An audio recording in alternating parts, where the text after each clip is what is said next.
اور اسی کے ساتھ ساتھ ضمن میں ایک بات یہ بھی عرض کر دوں، ہمارے ہاں عموماً ظاہر سوشل میڈیا کا دور ہے،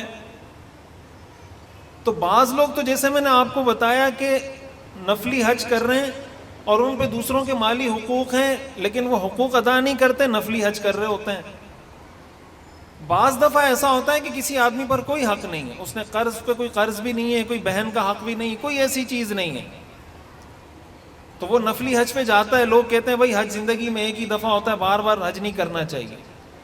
یہ بات بھی غلط ہے۔ اگر کسی کو اللہ نے استطاعت دی ہے تو بھائی اس کو بار بار حج کرنا چاہیے، ہر سال جائے، ہر سال عمرہ کرے، ہر سال حج کرے،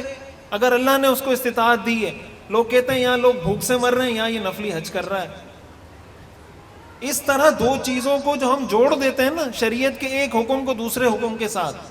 یہ شریعت کا مزاج نہیں ہے۔ ایک تو ہے نا کہ آپ کے سامنے کرنٹ کوئی تقاضا موجود ہے کہ آپ حج پہ جا رہے ہیں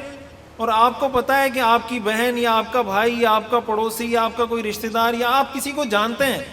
کہ بھائی وہ ضرورت مند ہے، یا مثال کے طور پر اس کا کوئی آپریشن ہونا ہے اور بہت اس کو ایمرجنسی میں پیسے چاہیے، تو ایسی صورت میں تو حج کو چھوڑ کے اس کی مدد کرنی چاہیے۔ لیکن اگر آپ کے سامنے ایسا کوئی منظر نہیں ہے، ایسی کوئی صورت نہیں ہے، اور آپ حج پہ چلے جاتے ہیں اور بعد میں آپ کو پتہ چلتا ہے کہ جناب فلاں علاقے میں کسی نے بھوک سے خودکشی کر لی، تو لوگ کہتے ہیں دیکھو لوگ نفلی حج کر رہے ہیں یا لوگ بھوک سے خودکشی کر رہے ہیں۔ بھائی اس حاجی صاحب کو کیا پتا کہ فلاں علاقے میں کوئی آدمی بھوک سے خودکشی کرے گا؟ اس کے پاس کوئی علم غیب ہے؟ اس کی مثال تو بالکل ایسے کہ کوئی آدمی نماز پڑھ رہا ہو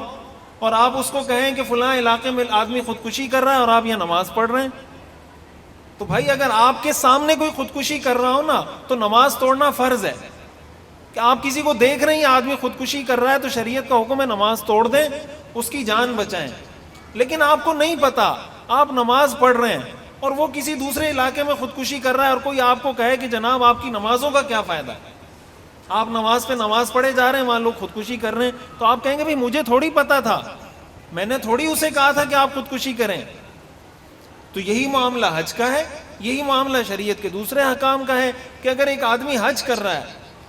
اور اس کے سامنے ایسا کوئی شریعت کا حکم نہیں، کوئی ایسا مسئلہ نہیں جس میں وہ خرچ کرے تو اس کو زیادہ ثواب ملے، اور اس کو اللہ نے استطاعت بھی دی ہے، تو اس کو تو حج پہ جانا چاہیے۔